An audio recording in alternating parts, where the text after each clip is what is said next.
할렐루야. 사랑하는 남부청년부 여러분, 이 한 주간도 건강하게 잘 지내고 있나요? 빨리 여러분들을 만나고 싶고 또 함께 예전처럼 교제할 수 있는 시간이 돌아오기를 늘 기도하고 있습니다. 오늘도 거룩한 주일 하나님 앞에 예배하는 저와 여러분에게 하나님께서 위로와 또 새로운 힘과 지혜를 회복의 은혜를 주시기를 간절히 바랍니다. 우리 다 같이 사도신경으로 우리의 신앙을 고백함으로 예배를 시작하겠습니다. 전능하사 천지를 만드신 하나님 아버지를 내가 믿사오며 그 외아들 우리 주 예수 그리스도를 믿사오니 이는 성령으로 잉태하사 동정녀 마리아에게 나시고 본디오 빌라도에게 고난을 받으사 십자가에 못 박혀 죽으시고 장사한 지 사흘 만에 죽은 자 가운데서 다시 살아나시며 하늘에 오르사 전능하신 하나님 우편에 앉아 계시다가 조리로서 산 자와 죽은 자를 심판하러 오시리라. 성령을 믿사오며 거룩한 공예와 성도와 서로 교통하는 것과 죄를 사하여 주시는 것과 몸이 다시 사는 것과 영원히 사는 것을 믿사옵나이다. 아멘. 살아계신 하나님 아버지, 이 한 주간도 우리를 주의 날개 아래 품어주시고 거룩한 주일 하나님 앞에 예배하며 주의 말씀 앞에 서게 하시니 감사합니다. 우리가 호흡하는 것도 우리가 공부하고 일하는 모든 것이 하나님의 은혜임을 고백합니다. 하나님 앞에서 우리가 어떻게 살아야 할지 늘 역사와 또 시대와 사건을 통하여 또 하나님의 진리의 말씀을 통하여 잘 듣고 깨달아 하나님의 기쁨이 되는 삶을 살아가는 우리 모두가 되게 하여 주시옵소서. 시간도 우리를 향하신 하나님의 말씀 듣기를 원하오니 우리의 귀를 열어주시고 또 우리의 마음이 온전히 하나님께 향하는 귀한 시간 되게 해 주옵소서. 예수님의 이름으로 기도하옵나이다. 아멘. 오늘 우리가 함께 보실 하나님의 말씀은 마태복음 10장 29절 말씀입니다. 우리 다 같이 성경을 펴시고 마태복음 10장 29절 말씀을 한 목소리로 읽도록 하겠습니다. 참새 두 마리가 한 앗사리온에 팔리지 않느냐? 그러나 너희 아버지께서 허락하지 아니하시면 그 하나도 땅에 떨어지지 아니하리라. 아멘.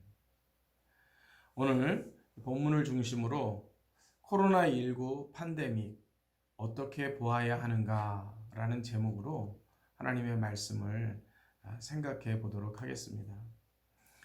우리 기독교 신앙에 있어서 가장 중요한 지식과 믿음은 무엇일까요? 그것은 바로 하나님에 대한 것입니다. 하나님이 누구인가에 대한 지식이 우리의 신앙과 삶을 결정하는 것입니다. 그런데 성경은 하나님에 관한 지식은 사람이 스스로 찾아서 알 수 없다고 그렇게 말씀합니다. 왜냐하면 인생은 피조물이기 때문에 그렇습니다. 피조물은 창조주를 스스로 알 수 없습니다. 다만 창조주가 알려주는 만큼 배우고 알게 되는 것입니다. 창조주 하나님이 피조물인 인간에게 자신을 알려주는 행위, 그것을 계시라고 합니다. 피조물인 인간이 창조주 하나님을 찾아가는 것이 아니고 창조주 하나님이 피조물인 인간에게 찾아오시고 말씀하시고 가르쳐 주시고 인도해 주시는 것입니다. 그래서 우리 기독교를 계시의 종교라 이렇게 부르는 것입니다. 하나님이 인간에게 자신을 보여주는 계시의 방법에는 두 가지가 있습니다. 하나는 자연과 역사를 통한 계시입니다. 이것을 일반 계시 혹은 자연 계시라 이렇게 부릅니다. 인간은 자연의 질서와 법칙을 통해 더듬어 하나님을 알게 됩니다. 그러나 타락하고 부패한 인간의 이성은 이 자연을 통해 하나님을 아는 데에는 한계가 있습니다. 왜곡된 지식을 가질 수밖에 없다는 것이죠. 그래서 자연을 올바로 해석하고 또 자연과 역사를 통해 하나님이 누구신가를 올바로 이해할 수 있도록 하기 위해서 특별한 계시가 필요한 것입니다. 그것이 바로 성경입니다. 그래서 성경을 특별 계시라 이렇게 부르는 것입니다. 성경에 직접적으로 계시된 하나님의 말씀을 통해서 우리는 비로소 자연과 역사의 의미를 올바로 알 수 있고 또 그 목적이 무엇인지도 알게 되는 것이며 하나님에 관한 분명한 지식을 가지게 되는 것입니다. 자, 그러면 성경을 통해 하나님께서 자신을 알려주신 가장 중요한 하나님의 모습은 무엇일까요? 하나님은 누구신가에 대한 성경의 대답은 무엇입니까? 여러 가지로 이야기할 수 있겠습니다만은 이것을 한마디로 요약하면 하나님은 창조주시며 우주 만물을 다스리시며 또 역사의 주관자이시며 인간의 생사화복을 주관하시는 분이시다라는 것입니다. 모세가 하나님께 묻습니다. 내가 이스라엘 자손에게 가서 이르기를 너희의 조상의 하나님이 나를 너희에게 보내셨다 하면 그들이 내게 묻기를 그의 이름이 무엇이냐 하리니 내가 무엇이라고 그들에게 말하리까 이렇게 묻습니다. 그러자 하나님께서 모세에게 이렇게 대답해라 라고 말씀해 주십니다. 나는 스스로 있는 자니라 라고 말이죠.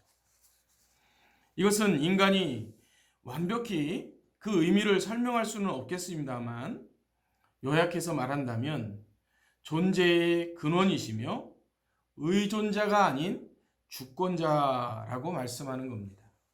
그래서 하나님이 이스라엘 백성들에게 주신 10계명 중에 첫 번째 계명이 무엇입니까? 너는 나 외에는 다른 신들을 내게 두지 말라 이렇게 말하고 이어서 너를 위하여 새긴 우상을 만들지 말라라고 단호히 말씀하는 것입니다. 즉 이 세상과 인생은 하나님께서 만드신 것이기 때문에 피조물이 창조주를 만들거나 형상화할 수 없다는 것입니다. 형상화하는 순간 창조주를 피조물로 전락시키는 것이기 때문에 그렇습니다.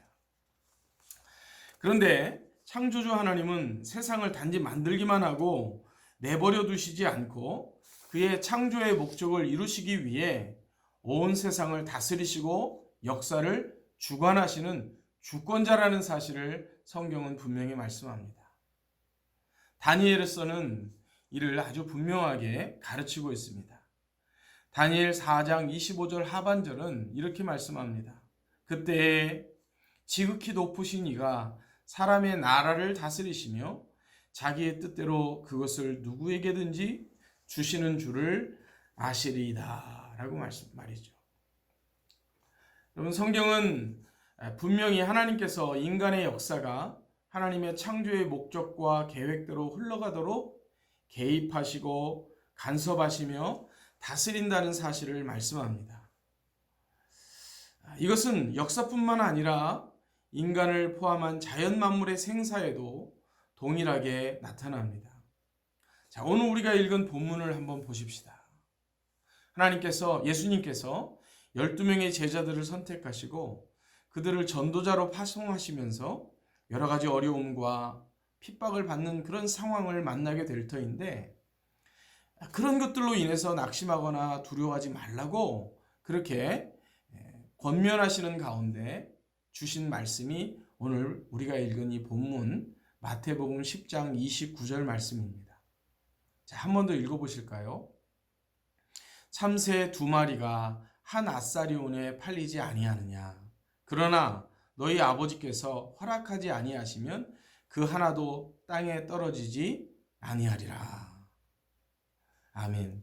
여러분 여기 앗사리온이라는 말이 나오는데요. 이것은 예수님 당시의 화폐의 단위입니다.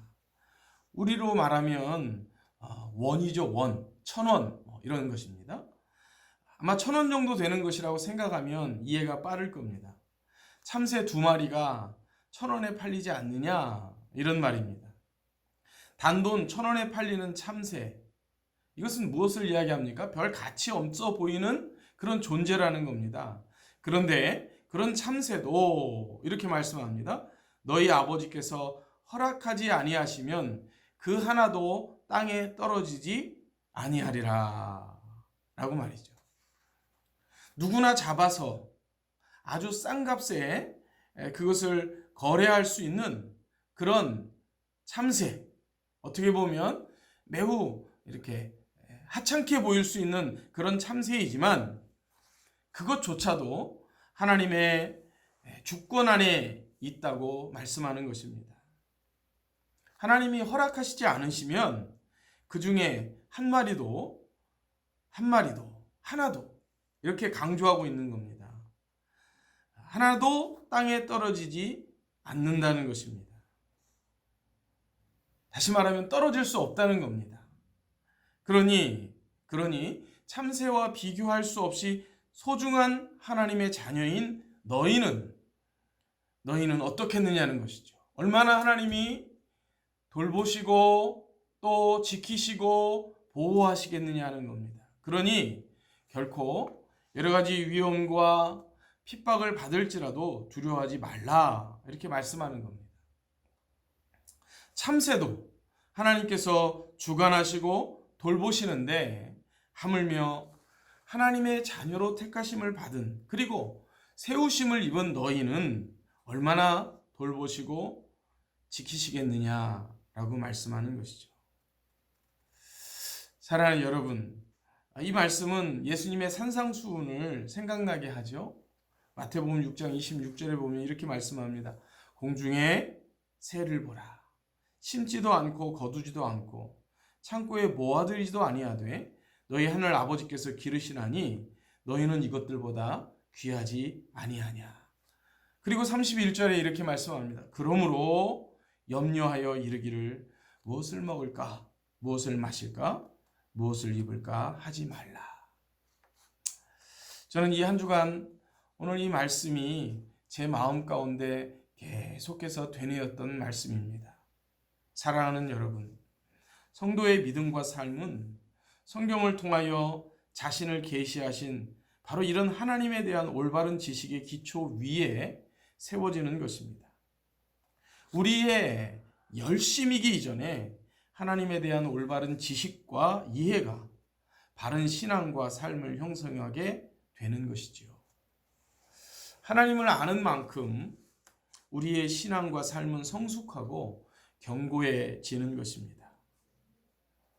여러분, 그래서 우리가 잘 아는 대로 호세아 6장 6절에 보면 하나님께서 이렇게 말씀합니다. 나는 인애를 원하고 제사를 원하지 아니하며 번제보다 하나님을 아는 것을 원하노라. 예배도 하나님을 어떻게 아느냐에 따라 예배가 달라지는 겁니다. 하나님을 아는 지식 위에 자라가서 흔들리지 않는 견고한 믿음과 하나님의 기쁨이 되는 성숙한 성도로 살아가는 그런 저와 여러분이 될 수 있기를 바랍니다. 자, 그런데 여러분, 이렇게 하나님의 주권이 오늘도 또 이 시대에도 여전히 다스리시고 섭리하고 있는데, 그렇다면 왜 이 땅에 끔찍한 전쟁과 또 여러 가지 아픔과 고통과 또 이 코로나19와 같은 이런 비참한 자연재해들이 일어나는 것일까요? 이것이 오늘 저와 여러분이 오늘 본문 말씀을 통하여 함께 생각해보자 하는 중요한 주제입니다. 자, 4월 25일 오늘 날짜로 전 세계 211개국에서 발생한 이 코로나19 감염자의 수가 279만 4,141명이라고 이렇게 기록이 되고 있습니다. 그 중에 사망자가 무려 19만 7,284명으로 집계가 되고 있습니다. 우리 대한민국에서는 1,718명이 확진자의 명단에 있고 그 중에 240명이 이렇게 안타까운 목숨을 잃었다고 발표가 되고 있습니다. 참새 한 마리조차도 하나님이 허락하지 아니하시면 땅에 떨어지지 않는다고 말씀하셨는데 이렇게 수많은 인간의 생명이 희생되는 이런 사태가 왜 벌어지는지 참으로 신앙적 의문이 일어나지 않을 수 없습니다. 우리 교회와 성도는 코로나19와 같은 이런 사태, 어떻게 보면 자연재해라고 할 수 있죠. 이것을 어떻게 바라보아야 할까요? 이런 사태를 통해 우리는 무엇을 생각하고 배워야 할까요? 여러분, 성경은 이런 문제에 대하여 무엇이라고 말씀하는지 생각해 보십시다. 세 가지로 정리해 볼 수 있겠습니다. 첫째로 우리가 먼저 분명히 알아야 할 것은 앞에서도 말씀드린 것처럼 이 모든 일들이 창조주 하나님의 주권 아래 있다는 것입니다. 비록 우리 인생이 그 이유와 목적을 분명히 알 수는 없다 할지라도 하나님의 다스림과 섭리하심이 있다는 사실을 기억하고 인정하며 신뢰하는 것이 성경의 관점을 통해 시대와 역사와 또 우리 주변에서 일어나는 사건들을 통찰하고 이해하는 가장 중요한 전제가 되는 것입니다. 하나님께서 다스리신다. 그런데 그 하나님은 선하신 분이시다. 그 하나님은 하나님의 목적과 계획을 통하여 일하고 계시다 라고 하는 이 하나님에 대한 그 분 자체에 대한 신뢰와 지식이 오늘 우리가 살고 있는 주변에서 일어나는 여러 가지 사건들을 통하여 우리가 어떠한 관점과 자세를 견지해야 하는가라고 하는 중요한 기준이 되어진다는 것입니다. 자, 두 번째는 죄에 대한 하나님의 작은 심판이며 징계일 수 있다고 하는 관점입니다. 성경은 죄에 대한 하나님의 궁극적 심판이 있음을 분명하게 말씀합니다. 여러분, 우리가 이것을 분명히 알아야 합니다. 요한계시록 20장 12절은 이렇게 말씀합니다. 또 내가 보니 죽은 자들이 큰 자나 작은 자나 그 보좌 앞에 서 있는데 책들이 펴 있고 또 다른 책이 펴졌으니 곧 생명책이라. 죽은 자들이 자기 행위를 따라 책들에 기록된 대로 심판을 받으니라고 분명하게 말씀합니다. 제가 여러 번 반복해서 말씀드렸습니다마는 히브리서 9장 27절은 이렇게 말씀합니다. 한 번 죽는 것은 사람에게 정해진 것이요 그 후에는 심판이 있으리니 라고 우리가 하나님 앞에서 궁극적으로 받게 될 심판에 대하여 말씀합니다. 때로 인간이 당하는 재앙은 하나님을 거역하는 인간에 대한 궁극적 심판을 예표해주는 그런 작은 심판들이라고 하는 이 관점을 성경은 우리에게 말씀합니다. 이것은 성경에서 가장 많이 나타나는 개념이며 또 전통적으로 교회는 이러한 관점을 견지해 왔습니다. 여러분, 성경 민수기를 보면 하나님이 전염병과 지진으로 이스라엘의 죄를 또 열방의 죄를 징계하시는 사건들이 나오고 있습니다. 예를 들어 민수기 16장 49절 말씀을 보면 고라의 일로 하나님을 반역했던 것이죠. 고라의 일로 죽은 자 외에 연병에 죽은 자가 14,700명이었더라 라고 이렇게 기록하고 있습니다. 또 민수기 25장 9절에 보면 이스라엘 백성들이 간음하고 우상숭배한 죄로 인하여 말씀하시는 그 문맥 속에서 그 연병으로 죽은 자가 24,000명이었더라 라고 이렇게 말씀하고 있습니다. 그리고 후에 다윗이 밧세바를 범하고 죄를 지은 그 사건에 대해서 하나님이 징계하시면서 사무엘하 24장 15절에 보면 이렇게 말씀합니다. 이에 여호와께서 그 아침부터 정하신 때까지 전염병을 이스라엘에게 내리시니 단에서부터 브엘세바까지 백성의 죽은 자가 7만 명이라. 다윗이 하나님의 뜻을 거스르려고 이스라엘의 숫자를, 백성들의 숫자를 셈으로 자신을 과시하는 그러한 죄를 범한 이후에 내려졌던 그 전염병으로 인하여 죽은 자의 숫자가 7만 명이라 이렇게 말씀하고 있습니다. 여러분, 하나님의 징계에는 목적과 이유가 있는 겁니다. 가장 중요한 목적은 바로 경계와 교훈일 겁니다. 여러분, 오늘 이 시대의 현대는 전염병과 지진 그리고 여러 가지 자연재해가 발생하면 그것의 원인이 무엇인지 매우 과학적으로 그것을 규명해 보려고 애쓰고 있습니다. 왜 이런 일이 일어났는가? 그것은 인간이, 때로는 어떤 사람이 이렇게 말하죠. 개발이라고 하는 이름으로 자연을 무분별하게 훼손했기 때문이라 이렇게 말합니다. 또 어떤 이들은 인간의 이기주의와 욕망의 무절제함이 이런 참사를 만들어냈다고도 말합니다. 물론 다 맞는 말입니다. 그 원인과 결과가 다 인간 안에서 찾아지는 거 틀리지 않습니다. 그러나 여러분, 성경은 여기에서 한 걸음 더 나아갑니다. 이 모든 사건들을 하나님과의 관계의 관점에서 먼저 보아야 한다는 것을 말씀합니다. 하나님을 떠나고 하나님의 창조의 원리를 배척하는 인간의 행위는 반드시 무서운 심판을 받게 된다는 것을 배우고 명심해야 한다는 것이죠.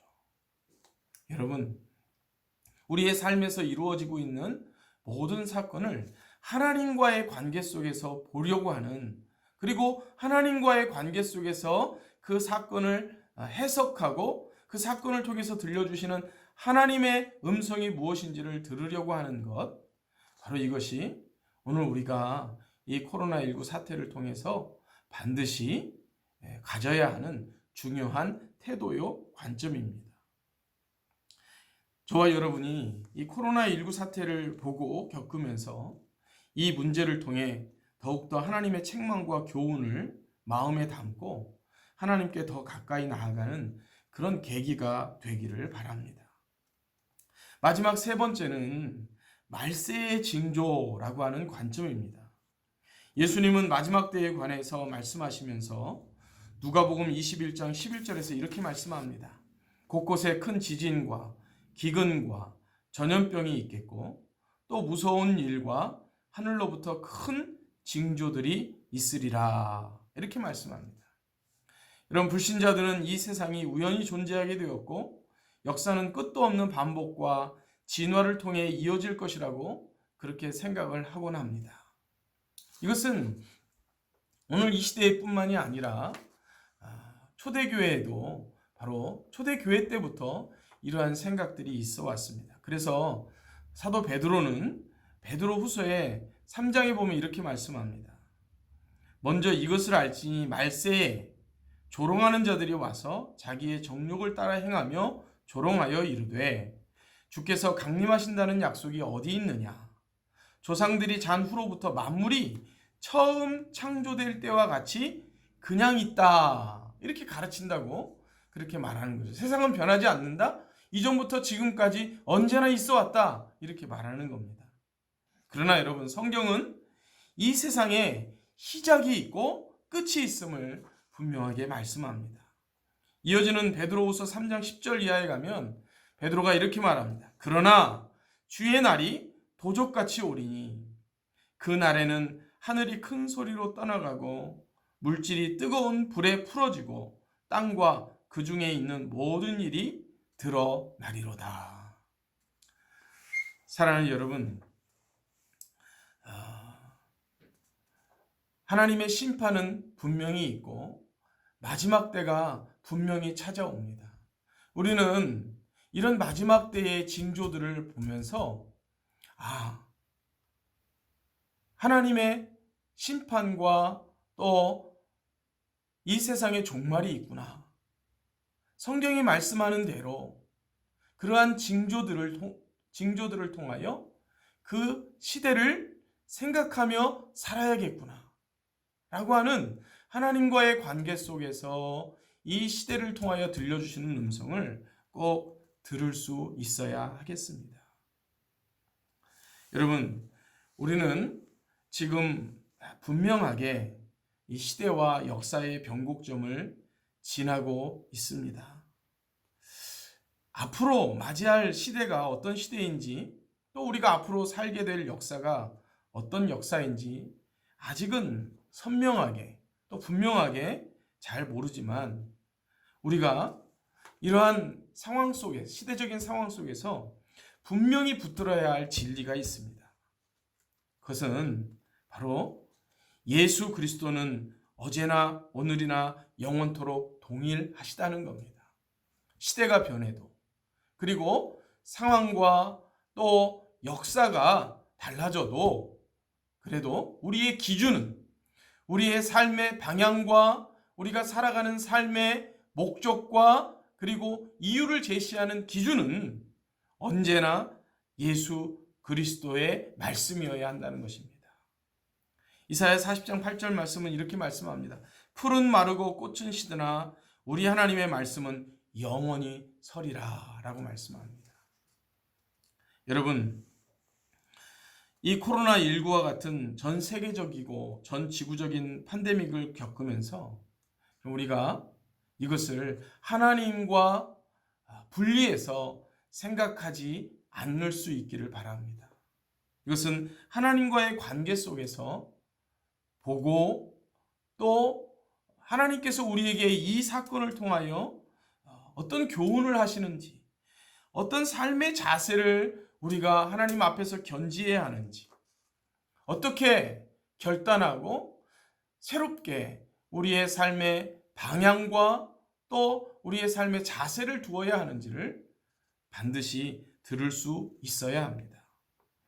시대와 역사와 또 사건을 통해서 말씀하시는 이 하나님의 계시를 듣는 저와 여러분들이 될 수 있기를 바랍니다.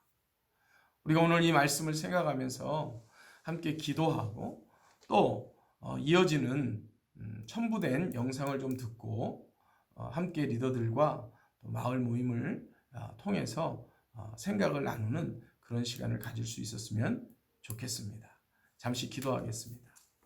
오늘도 살아서 역사하시는 하나님 아버지, 이 시대와 또 역사를 통하여 또 사건들을 통하여 우리에게 말씀하시는 주님의 음성을 우리 모두가 듣기를 원합니다.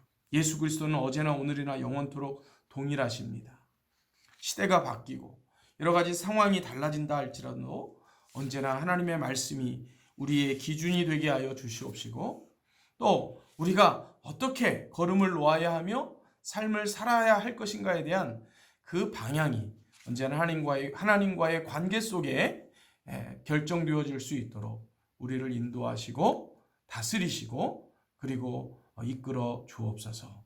이 한 주간도 주님과 동행하는 한 주간이 되게 하여 주옵소서. 예수님의 이름으로 기도하옵나이다. 아멘.